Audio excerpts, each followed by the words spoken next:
Welcome to the Millennial Body Image Project, where we dive into the unique and messy body image journey that continues to shape our generation. We're here to flip the script on toxic wellness culture, challenge weight stigma, and tackle the intersectional forces that shape how we see our bodies and our health. Because your body is not a problem to be fixed. Hey listeners, and welcome back to another episode of the Millennial Body Image Project. Today we're getting into it because we're going to be talking about the concept of healthy looks so good on you and what your body says, about your mental health. Or what we think it says, or how we perceive it to say about our mental health more than what it actually says. And if you were wondering where we were last week, you probably missed our announcement a couple of weeks ago that we're going bi-weekly now. So if you do want access to last week's episode, it's exclusively over on our Patreon. And it was a follow-up to our episode with Liz Listens. And we talked about, do you need a cortisol detox? And what the hell is a cortisol detox? Because everybody talking about cortisol detox recently. You're going to want to listen to it, guys. It was a great deep dive. I think we went for 45 or 50 minutes because we just could not stop debunking some of this craziness. No. But so today we're going to get into it talking about tying the concept of why society ties health to productivity and thinness. We're going to talk about how this mindset impacts mental health. We're going to weave some personal and client stories in here, as we always do, obviously not mentioning names because HIPAA, hello. And we're going to talk about what can we do about it. So let's get into it. Well, to be honest, this episode's been like years in the making, oddly enough. We've talked about it over the course of years, and I think we were just always waiting for the right time to talk about it. But this kind of happened after a personal story for me, actually. It was me. I had a photo when I was postpartum with Elodie posted on, I don't know, Instagram or wherever. And someone had commented on it saying, health and happiness look so good on you. And I remember at the time it being just a really triggering comment to have happen, especially with like my own history with disordered eating and whatever. And also at the same time, what was really hard about it was at the time, I was actually struggling with a lot of chronic health issues. And so to me, it felt really dismissive of my reality. I was like, I didn't really feel all that healthy at the time. I was really happy. I had just had a baby. That was also a struggle on its own. But I was really happy, but also I didn't really feel particularly healthy. In fact, in like my small circles, like you and I talked about it a lot, and Casey and I talked about it a lot, and I felt largely dismissed by my medical providers, and I was genuinely concerned about what was going on because of what was going on with my body and feeling blown off. And a lot of times, even in the medical field, and medical providers were dismissing what was going on and saying, well, you look great. And it's like, do I? Because I don't feel like I look great. And it took like a provider saying, hey, Christina, you don't look well, that I was finally like, thank you. Thank you for acknowledging this, because in so many ways it was just brushed off. But to me, the thing that was interesting about it and what came up for me as part of this episode was it almost was like this person who commented on that. I love them very much. And I feel like it wasn't meant to be anything. They didn't know what was going on. I didn't disclose to them what was going on. But to me, it spoke more about this overarching as a society about how we tie thinness to health. And that you must be healthy if you are thinner. And to me, it was more of this reality check of, no, that's not necessarily what's happening here. And it's interesting. And to me, it was just so interesting having that reality where I've seen it in both sides, where my body has changed for various different reasons, postpartum with both kids, very different. And for me, it was so interesting how these comments were being made about my health when I was thinner. And then when I'm actually feeling more healthy than I had, and like my body was supported and everything, I wasn't getting those types of comments. And it led to a lot of self-reflection for me, and also this identification with society and about the way that we look at body sizes. And I hear this a lot from clients of ours too. Like a lot of clients talk about this as well too. And I think it's really interesting. And I think to us, we go back to this is something that society has ingrained in us. And we also feel like there's this tie between health and happiness and productivity and thinness. And that's really at the heart of what we wanted to talk about today. But what we want you to take away from that story is let's not talk about people's bodies, guys, because we do not know what's going on. And your body does not tell the story about what is going on internally in your health, your mental health, your physical health, your happiness, all of those things. Someone cannot get that from looking at a picture of your body. And I think ultimately that's why we really wanted to talk about this today, because we wanted everyone to hear that and see that and say, hey, because those types of comments are rampant and they happen all of the time. And we felt like January is a really great time to remind everyone about that. Well, it's really interesting because for context and on the surface and from a typical societal assumption, let's say, right? It makes a lot of sense why Christina would have received that comment at the time. Yeah. Because she had lost a lot of weight very rapidly postpartum. And so people would assume, they're like, oh my God, you're doing so much to lose the baby weight, like good for you. Meanwhile, internal turmoil, chronic health condition wise, to the point where like me and Casey and like a couple of other people was like, there's definitely something going on. And it's not like Christina was like, I'm doing great and whatever. She's like, something is happening. And I'm also postpartum and dealing with, I'm a new mom and there's so many things that I'm trying to figure out. And then also my body is going haywire and what is going on. But if you're not privy to all of that and you would have just seen her body change from the outside, like when she was pregnant and then when she was at this point postpartum, that's a very typical societal assumption and just comment that people make on other people's bodies. And what I always want to remind people is this is not a you problem. This is a them problem, because the comment that was made actually said nothing about Christina at all, because that person didn't know anything about what was going on with her aside from the fact that her body had changed in a societally approved way. And it says so much more about this own person's perceptions of what, quote, good and bad bodies are and what your body should be doing postpartum than the things that women should be doing postpartum, obviously all in air quotes here, and their own relationship with food and perception of bodies. And as we're going through this whole episode, I want you all to continue to think about that.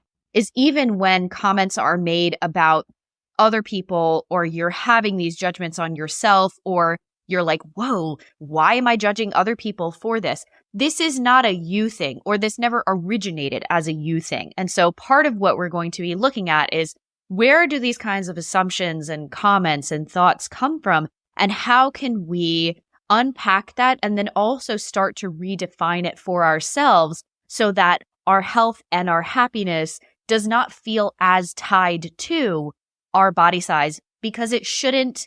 Our body size should not determine how we feel about ourselves. And we know that our body size does not determine our health. And so we want to really dig into that. Well, today. we don't all know that, right? Like we know, you and I know.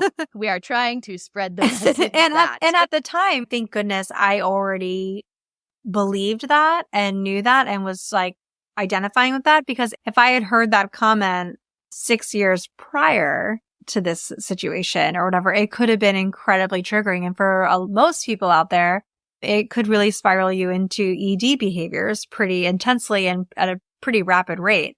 And so to me, I think one of the things that like we keep coming back to is this idea of we have this idea that what healthy looks like. And we have interestingly attached the idea of our mental health associated with it as well. And I think we do that in a lot of ways. If we are thin, we must be happy, right? Because like, why wouldn't you? That's the goal. That's like the mecca. Everything is right in the world if you are thinner, and then everything is to shit if you're not, or if you're not approaching it. And so one of the things that we really wanted to talk to today is about how this idea of what happens when your body does not look a certain way. And what does this say about our mental health potentially? And this all comes back to this idea of like health being as part of a checklist. And it has a lot of ties to our worthiness with it as well. And part of that checklist is the way that we look and the validation that we get when we look a certain way. And that idea is, oh, okay, I look this way. I have this checklist of things that I'm doing that looks and I'm a part of this wellness, productivity checklist type of thing, that there's a connection back to, okay, I'm healthy then. Or I look a certain way, or I am this pinnacle of all these things. And I think a lot of ways that's where the idea of this productivity checklist comes from. There's like this obsession with health as a series of tasks and as a series of things that we're supposed to look, feel like, express. And you cannot get that from a snapshot on Instagram, guys. Like, that does not tell you the full picture in any way, shape, or form, but yet we so deeply attach to it. And then we think to ourselves, oh, they look so happy because they're smiling in this family photo and they look thin. So therefore they must be happy, healthy, and all of the things, even though we have absolutely no idea. And I think in some ways from like a internalized standpoint, as a viewer of this, taking in social media, that impacts us and it makes us think, okay, I don't have pictures like that I look like that in there. So therefore I must not be happy or healthy or all of the things or doing enough to obtain that. And it's just like a really interesting concept that I feel like is so deeply ingrained. And I think it goes back to so many different layers within it, but it is really interesting the way that it impacts the way that we view ourselves. Yeah. And I think a big part of this cognitive dissonance goes back to the assumption that all good things are associated with thinness and losing weight, and all bad things are associated with gaining weight or being in a larger body. Mm-hmm. And when we talked about health, happiness, productivity, worth, value, all of those things. I guarantee you, all of you listeners and us at some point, if not now, had assumed or been of the belief that all of those things match with losing weight or being thin. And the opposite of those things is gaining weight or being in a larger body, no matter your starting point. Mm-hmm. And so when it feels like if you're not doing your wellness productivity checklist, quotes, because healthy people, the assumption is, are always active, are always doing things, are always out and about and bopping around and eating all the healthy things and going to the gym X amount of times a week, making and meditating their own and ketchup. sleeping and making their own ketchup from scratch because they're doing Whole30s every day of the year. And the reality is, when that is the assumption, it almost feels like it's not possible, or it's the extreme minority that someone who's in a thin body could be unhealthy or could be mentally unwell. Unless extreme circumstances, right? I'm sure some of you are like, but those really thin people in the tabloids clearly are very ill because they have anorexia. And it's okay, we're also assuming things about them based on their body size. And then it seems like the opposite could not be true, because based on those assumptions, someone who has gained weight or someone who is in a larger body, how could they be happy? How could they be healthy? How could they not be depressed? Because the number one assumptions that people always come to us with when we talk about what are the adjectives that you associate with certain body sizes, we actually have an exercise on this from a long time ago. Maybe we'll put it in Patreon. But we talk about what are the things that you assume, no judgment, no filter, no nothing, about someone who is in this thin, athletic-looking person body size versus this person who is in a larger body. What are the assumptions you have? Most people would say lazy, unhealthy, a bunch of other things that are unkind. Yeah. And a lot of the time when you feel like you're not doing your whole healthy wellness productivity checklist, you automatically feel unhealthy. You automatically feel lazy, which a lot of people equate with being in a larger body. And so we want to unpack some of this stuff, because when you look at the assumptions or the stereotypes of someone who is depressed, for example, is they don't have their shit together. they're not being active, they're not eating well, they're sleeping a lot, which could be healthy. Maybe they need it because they're burnt out. But so many of these things run in the face of or against a quote healthy lifestyle. And then when you look at, there are plenty of people who are depressed who are in thin bodies. There are plenty of people who are, let's say, physically healthy from the neck down, who are very depressed also. And it almost, if you're running into this, wait, Dana, that doesn't make sense.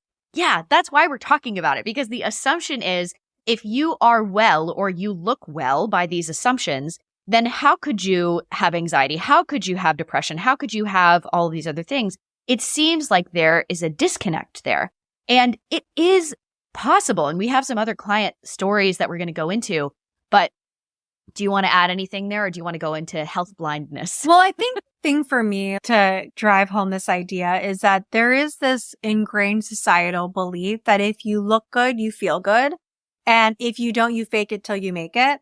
And I think one of the things that's hard about that too is that that gets intertwined with this health productivity and wellness productivity and all that kind of stuff, is that there's this concept that this is controllable.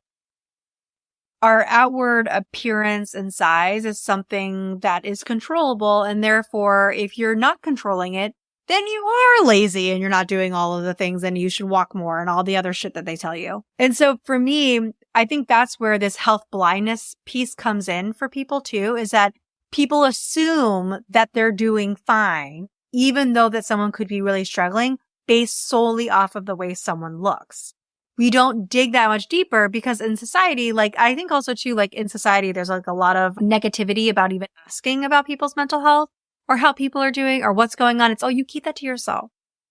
You don't share that with people, right? Like little boomer mentality when it comes to that. And I think that's starting to change a little bit more, especially with younger generations really talking about their mental health and asking for more support and things like that too. But I also think too, like there is this belief that when you're in a thinner body, society sees that as evidence of health. Oh, you must be healthy because you're thin. And healthy people are doing these, and we have these, like, I guess it goes back to that episode where we talked about values versus rules, where we kind of talk about this. It's the January 1st episode. Oh, yeah. Okay, cool. So you can go back to that episode too. We talk a little bit about these values versus rules. And inside that concept is this idea of what kind of beliefs am I carrying about some of these values that I have. And I think one of the values that we carry is I don't want to be lazy, right? Because lazy is considered like the worst possible thing you can be in America. It's just, whoa, you can't be that. And so in a lot of ways, it makes sense that and think about the word people use when they say a larger bodied person or fat, if they use the term fat, it's like, what's the next word that comes up? No filter, guys. Think about it. We all know what it is because this is what happens over the time. It's lazy, right? Always are intertwined together. And so when you're struggling with your mental health, right? Let's say you're struggling with depression and you're in a larger body. No wonder it feels like this multi-layered shitstorm of feeling like a failure, because now we don't just feel depressed and like we're walking through mud, but now we look, quote unquote, lazy or depressed. And there is so much stigma around that too. And so God forbid you be those two things. And so it makes a lot of sense to me why people become so attached to a wellness productivity checklist and why they become so attached to the idea of I need to be thin in order to be healthy. And I always like challenge people to think about, what does healthy mean to you? Because it means so many different things to so many different people. And a lot of times it's not considering all of the other aspects of our health in a lot of ways too. It's like very much, this is what I think of as healthy. Okay. We are on two different playing fields now because I look at it differently than you look at it. And so we need to figure out what that looks like. And then are there beliefs that are instilled in you that make you feel a certain way about that? And then when you feel that disconnect, it is, as like one of my clients said, I'm the happiest I've ever been. My mental health has felt the best that I've ever felt. And yet I feel I'm struggling because my body's not catching up. And to me, that was like, oh, wow. We are really seeing right now the amount of internalized weight stigma and the beliefs that we're carrying about health and mental health and how that's supposed to be, quote unquote, reflected in our physical body. And if it's not, then we think something must be wrong because it has to be reflective. I have to look a certain way in order for all of these things to be true, or it can't be true. And that's like literally what they said. I can't be that healthy then. If my weight is increasing, or these things are going up, or my body is bigger than it was when I was the most depressed. And it's really interesting to unpack that and notice, oh, wow, now we see here the limited belief that we're carrying around about what it means to be healthy. And when I talk about with clients of mine and with people, like we've talked about this before too, about what does health look like? Usually there is this picture of happiness and health that we envision in ourselves, right? And we hold on to that. I'm rambling, but there's like a place where I'm going with it. And one of the things, I'm going to let Dana talk in a second, but not yet. The other part that I'm just kidding. The last part that I wanted to say about it though, is that I think this is why a lot of people who work with reclaiming body trust and body image for individuals with larger bodies, they talk about grief because there's this picture and this idea of what is on the end of this. And that's my health and happiness.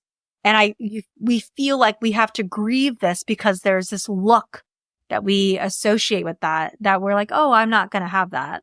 And I'm not going to be living my life in pursuit of that. Right. And I think that's like a natural thing to grapple with. And I think that's where a lot of this kind of falls in. Yeah. And I think piggybacking off of that, perfect, because this is where I want to go to next. Anyway, what did you call this? Like 10 episodes ago? Simpatico or something like that? It's like a me and joke between me and Casey. When we have this period of grieving, part of that you may think of like, oh, if I'm having this picture of what does health and happiness look like, if you have a picture of past you in there, yeah, what we would encourage you to do is think about, and this is an exercise that we do with our clients, is were you actually happy and healthy at that time? Because you may say, oh, 10 years ago or 20 years ago or whenever, maybe a year ago, whenever it was, oh my gosh, I was so thin. Like I looked so good. I was doing all these things. Or I think retroactively, I think I was so happy. When we, 99% of the time, okay, when we dig into that in session, most people were not actually happy when they were at their thinnest or maybe their second thinnest, right? Or something like that. Unless it's just like who they naturally are. Like, you know what I mean? Like, I feel like. Which is rare, you know? Right? Or you also get this situation where maybe people were naturally thin growing up and now their body is changing and they're like, well, I wish I could just be that before or be where I was before. And I didn't even have to think about it. So that's a privilege. And that's not to say in a judgmental way, that's a privilege. That was your reality. That's what it was. Of course, you're having disconnection with your body image because you didn't have to think about it for so long because you were living in a body that was at least within the range of being acceptable by society. And now maybe if that's changing in any way, you feel extremely uncomfortable. Of course you do, because look at all these different assumptions that we're talking about of weight gain or being a larger body or being fat in the reclaimed way, right? Not in a judgmental or all of these assumptions that go with the word fat kind of way. But when you go back to that previous body size in your mind, when you think on what was a wellness productivity checklist that you had to do in order to be at that body size for any amount of time. And the one thing that a lot of my clients will circle back to is I don't think that I was actually happy at that time because I was just more fearful that I was going to lose that body size if I stopped doing all of the things that I needed to do to be at that body size. Yeah. And so part of this is just bringing awareness to the fact that your happiness is not defined by a body size.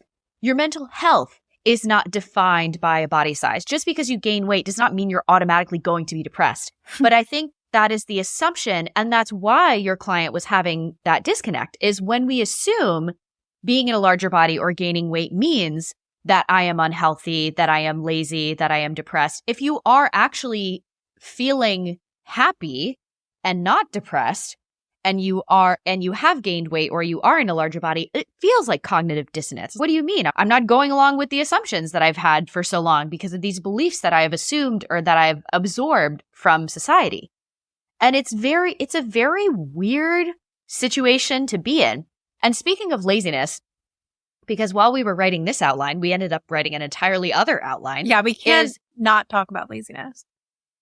We can't not talk about laziness. And so we want to do an entire episode on laziness and the connection of laziness and wellness culture and value and worth and the concept of laziness as a method for body shaming. So you can look forward to that coming soon. But it's so funny because sometimes we'll be like writing a whole outline and Christina's like, "Ooh, I have this idea." And I'm like, "No, we need to stay on track and record this episode." And she's like, "I'm just going to write an entire other outline or I'm going to look at this thing." And I'm like, "This sounds great for later." But I get it. Every day recording the holiday episodes. But I get so excited. And that's why I went on for 10 minutes straight. Right now, it's like I get this idea. I'm like, oh my God, let's unpack that whole thing. And But they're connected. They are deeply connected. I want to go back to what you were saying about but I felt so good and I was happy when I was thinner. And you said, and thinner is relative to you, right? It's relative. And where you were saying, but were you? And one of the things that I go back to with this is there's a difference between having your validation cup filled by external sources, like external praise. Did I feel good when someone commented about my body being thinner? Yeah, I'm not gonna. Or did people tell me I should be? Yeah, or good? did people tell me that I should be feeling good or whatever? No, I actually really was worried. I'm not going to discount that at all because I genuinely was at the time. But I also feel like at the same time, it does feel good when people comment about your appearance. It does. And that shows more to me about my relationship with external praise, things that it's like that was something that I was like, oh, I need to unpack that for myself and understand that versus I'm not going to always look for external validation because what happens when it stops versus internal validation, internal beliefs about my worth and everything like that. And that I know that I'm good enough. You are good enough at any size and that your happiness is not tied. You shouldn't not be happy because you're in a larger body or you shouldn't not allow yourself to be happy or all of the different aspects that come up for that. And so to me, I feel like there's this really interesting from a history, from like a mental, I feel like a therapist could be here really unpacking this with us too, which would be cool. But if you are a therapist, I'd love to hear your thoughts on this about this idea of this external praise, what we get from that versus this internal praise. And our internal praise during these times when we're thinner and we're getting, oh, I was happy at that time. Were you? Were you internally happy and felt fulfilled on your inside out? Or were you getting a lot of external validation and praise that kind of filled you up in a way that gave you this false sense of feeling good? And I think one of the things, like as we go into the action steps here is, I think one of the things is that I think society that I don't want to leave this episode without leaving everyone with is that this idea that when we associate, when we have quote unquote control over our body, that we must have control over our lives. And I think that's why so many times when in periods of stress and overwhelm, sometimes we gravitate towards, now's a great time to start that exercise routine on steroids that I've been meaning to do. And now's a great time for me to latch onto this wellness productivity checklist that I wanted to do. Or I'm feeling really overwhelmed with my schoolwork.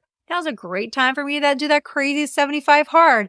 And it is this idea that goes back to this idea of laziness and this productivity aspect of things. It's if I'm able to control things that I'm doing and therefore also my body and my quote unquote health, that I have control over all of these other things that are going on around me. And I think that's really important for people to reflect on and say, wow, does that happen to me? Do I feel that way in periods of stress and overwhelm? Am I gravitating towards, that doesn't mean we don't like a little structure in a plan. Like we've talked about that so many times, but I think this idea of I latch on to these things. And I think that's really interesting about how people do associate control over their body with control over their life, because it does feel like a societal external representation of your internal world. It's if I look good, I must be good and no one's going to know about it, which is like a really messed up place for functional depression to live.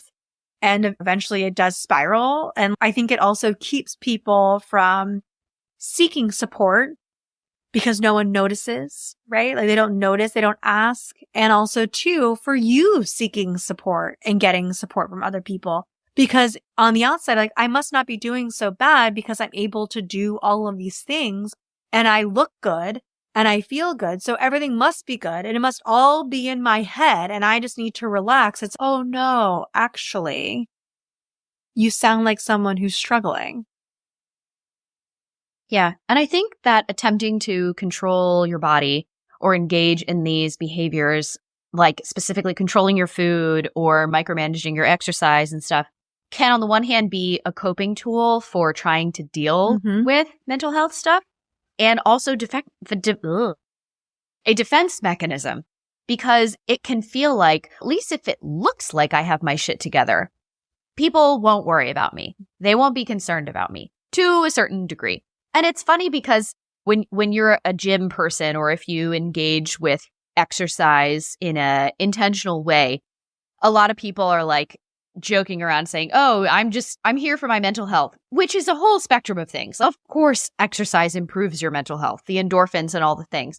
But when you get to the extreme of, I'm just here so that I don't lose my shit, and I'm just here so that I don't collapse into a depressive hole, exercise is not a substitute for therapy.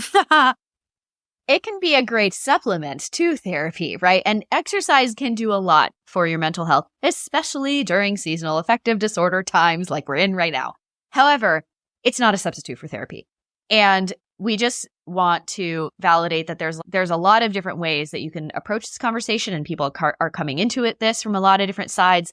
And when we go back to the aspect of control, we have both worked with a lot of kids and then also teenagers over the years. And I think we both had this experience ourselves as a young person, especially if you're living under someone else's roof and it feels like everything is out of your control. This is one of the most natural things to gravitate towards, is going towards food as an aspect of control or as a modicum of control, because it feels like, especially as a child or when you're living under someone else's space and you have a guardian or whatever, there are not a lot of things that you have control over in your life. And this doesn't even go into extreme trauma situations, right? So if you feel like when you're really going through it, you're grasping at straws for control and you're like, ooh, food, or ooh, exercise, here are things that I can do. I can attempt to manipulate my body, or I can attempt to micromanage my food or my exercise or something else. Of course you're reaching for those things. Of course you are. Because when it feels like everything else is out of control, you're like, I just need to be able to control something. Of course you would. Of course you would. Don't feel bad about it, or don't feel bad that you have gravitated towards that in the past. It makes a lot of sense. And going forward, it's not going to fix things. So I think for yes to everything that you said, I think it's really important for everyone to acknowledge that and to look through it and to understand it better for yourself. And how does this show up for you? And I think one of the things that we really want you to be left with is that your body does not tell the full story of your mental health or your own worth or what is going on.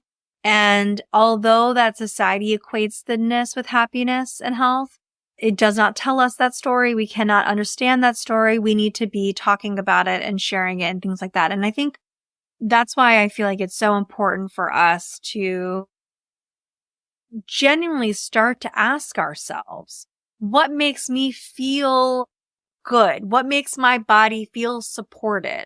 What makes my mental health feel supported? And to look at our health as more than just this reflection in the mirror, and a lot more than that, and saying, okay, how can I prioritize these types of things? How can I take a look at this in a deeper layer? And am I, like, I think it goes back to a little bit back to this idea. We discussed this in a couple episodes ago, is about the obsession that we have over certain things, right? I think that's the thing that we want to look at. And I want people to be more honest with themselves about and reflecting on is, yes, we could list off, like, when I hear the question of what makes you generally feel good, people can rattle off some stuff that's majorly disordered, right? Yeah. It's really freaking easy to do that. And my thought is, for me, is like, what I want you to look at when you're reflecting on that is to be honest with yourself about how you feel if you don't have access to certain types of stuff. What comes up? Do you start to feel really anxious about certain types of things?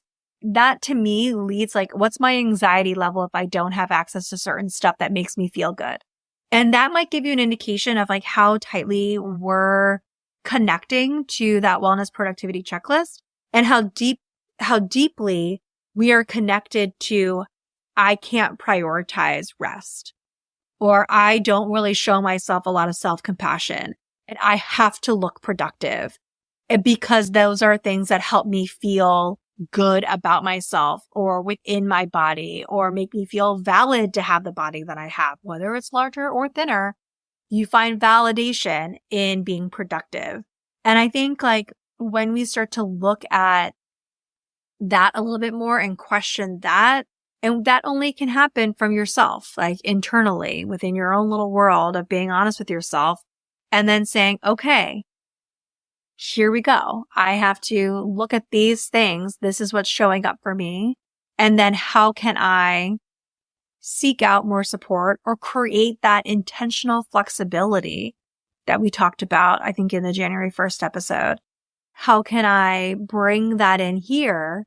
Because it's clear to me that I have a little bit of an obsession, and I am tying a lot of my physical appearance to my worth and my productivity.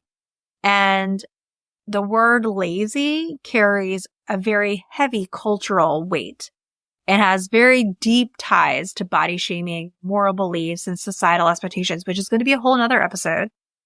Mm-hmm. But I think we need to take a moment to say, how attached am I to those things? And then, do I feel like my body is supposed to be telling that story? And that's ultimately what I really want you to reflect on from listening to this episode and saying, okay, I see where this is, like, where this might be showing up for me. And can I bring that to my therapist? Can I bring that to session? Can I reflect on this? Can I create more intentional flexibility? What does that look like? How do I do that? Join us in Patreon. We can talk about it there. I love that kind of thing. We would love to support you in that, in finding that balance for yourself between flexibility and structure. Yes, 100%. And speaking of Patreon, and speaking of laziness, and then also speaking of, like, wellness productivity checklist and feeling out of control, because hello, it is January and we all feel like we should be doing something, especially in the age of Ozempic. Next week on Patreon, we're going to be having an episode that's called How to Naturally Increase GLP-1 Without Dieting or Restriction, because we felt we couldn't go through the whole month of January when everyone's talking about freaking cortisol detox and Ozempic and, like, all these crazy weight loss 75 hard bullshit and everything, without talking about this. And how do we approach this conversation in a non-restrictive, non-diet way? And then also talking about, like, what the heck even is GLP-1? And, like, how do you increase this naturally? Because I think a lot of people over the last couple of months, especially, everyone just kind of, like, name drops GLP-1, but they don't even know what it is, and, like, how it functions in the body and stuff. And so this isn't going to be a, like, of course you don't know what GLP-1 is. It's going to be talking about a very, like, 101, what is this? And are there ways to increase this, if that is a desire for you, in a non-restrictive, non-diet way, and not feeling like you have to buy all of these complete bullcrap supplements that wellness culture is trying to sell you that isn't actually going to do anything. And I can't help but also weave into that conversation about natural GLP-1s is this idea of, do you even need to increase? And is it a good idea for you to do so? Yeah. Like, I think that's also something that's really important for you guys to learn as well. And so you can see, I like people to go into things eyes wide open. True informed consent. True informed consent. So they can understand all of the ways that these things play out. And I'm really excited. I hope that you guys took a lot from this episode and that you understand and have an option right now to reflect a little bit differently on the way that you might be putting pressure on your physical body to represent something that it was never meant to represent. Yes. And we will continue this conversation over in Patreon. As always, you can join us over there. Not only is it very helpful for supporting the podcast, thank you very much, helps us keep things going, but not only are you supporting us, you're also getting a whole bunch of extra content for supporting us and additional conversations on these episodes and our Substack style newsletter that's in there as well. And go on over and check it out. And if you're not ready to join us over on Patreon right now, no worries. You will still be getting the bi-weekly, regularly scheduled episodes. And if you could, we would love it if you would share this episode with a friend or leave us a review over on Apple Podcasts or a star rating on Spotify or wherever you listen. It means the world to us, and we really appreciate all of you.